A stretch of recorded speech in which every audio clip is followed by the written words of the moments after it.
کامیز ڕۆژ باش بگشتی چەند ڤەکۆلەر و هەروەها چەند ئەکادمیسیان بەشدارن دوێ کۆنفرانسێدا تشتا هەری سەرەکی کۆباڵاتەکشان دەبێژ ناونیشانên وان سێمینارên کۆتێنە پێشکەشکردن چنە؟ بله دم باش نالین براستی کنفرانسکی مرov dikare bije yani gran breve çu konferans doh edi ve avek resmi bir davi hat ez dixwazim li ser encamên konferansê hin zanyariyen bidim te vekê pirsyar kir nizikî 20 yani dora ez varim 18 lêkoler beşdarî kiribûn ku piraniya wan akademisyen bû ji zankoyên cudayên hem ji Kurdistanê her çar parçeyên Kurdistanê ji Başûr, Bakur,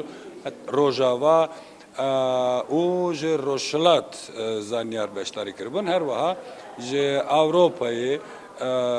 Kurdizanekî belke nû tê naskirin di nav civaka Kurdî de Michael Lisenberg beşdarî kiribû. Dîsa profesorên zankoyên Kazaxstanê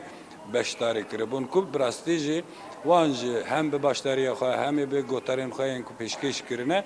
giraniyekî dan yani konferansê. Konferans zêdetir vekî te ji anî ziman ser ziman, dîrok û wêje her wiha lêkolînên ku di wan demên dawiyê de li ser kurdolojiyê tên kirin hem nabereka wan yani em bêjin kalîteyê wan lêkolînan hem jî arîşe û perspektîvên lêkolînan hatin gengeşî kirin yani gengeşiyekî serenser du sê rojan bi awayekî kur hat meşandin. Yani di encamê de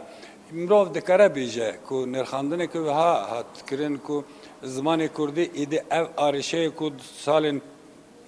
çûyî de hebû li pêş zimanê yani di rewşa zimanê Kurdî de belki di radeyekî de pêşketinekî heye di warê lêkolînan de bi taybetî ev ê ku Kurd bi xwe dest avêtine lêkolînan di hemû waran da ku heta niha hem ziman hem dîrokê Kurdî ji aliyê biyaniyan ve hatibû nivîsandin belam niha êdî Kurd bi xwe dest avêtine wan mijaran û bi rastî jî karînekî guhertinekê di raya giştî yani camiyeyê akademiyê de guhertinekî çê bikin. Bi taybetî ew ê ku mesela dîrokzanekî Kurd Latif Mehmet ku hem pirtûkekî wî nû derketiye li ser dîrok hem etnografî hem kulturê Kurda da yani berhemekî gelekî giranbihaye bişxwe li ser rûniştinekî taybet hat kirin hat nirxandin yani amaca bi wê yekê dike ku heta niha dîroka Kurdan hatiye tevê ku gelek Kurd hatiye inkar kirin û dîroka wî jî hatiye inkar kirin. Herê ê em bêjin baş ku behsa dîroka Kurdan dikin. Dîroka Kurdan ji sed salan navîn yani piştî İslamiyetê dest pê dikin. Belam ev bi berhemê xwe ispat kiriye ku Kurd berê zayînê ji xwe dî dewlet bûne. Piştî dewlet yani piştî İslamiyetê bi hatinê İslamiyetê ve jî dîsa bi mirnîşîniyên xwe yên bi hejmarekî mezin yani ji çiyayên Kafkasyê bigire heta Xalîcê çendin devletê wan bûne heta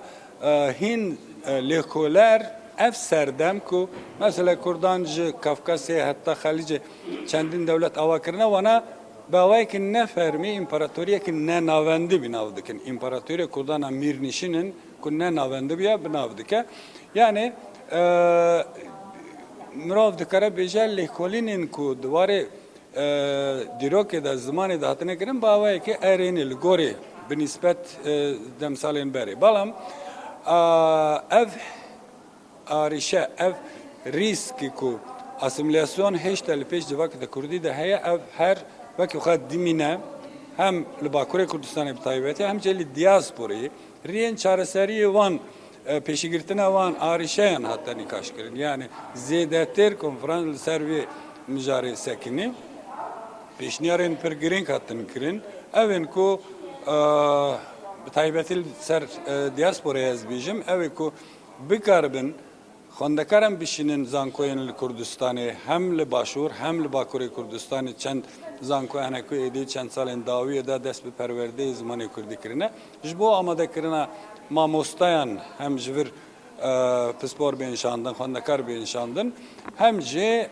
yani hem wekî amadekirina pisporan hem jê ji bo xwendekaran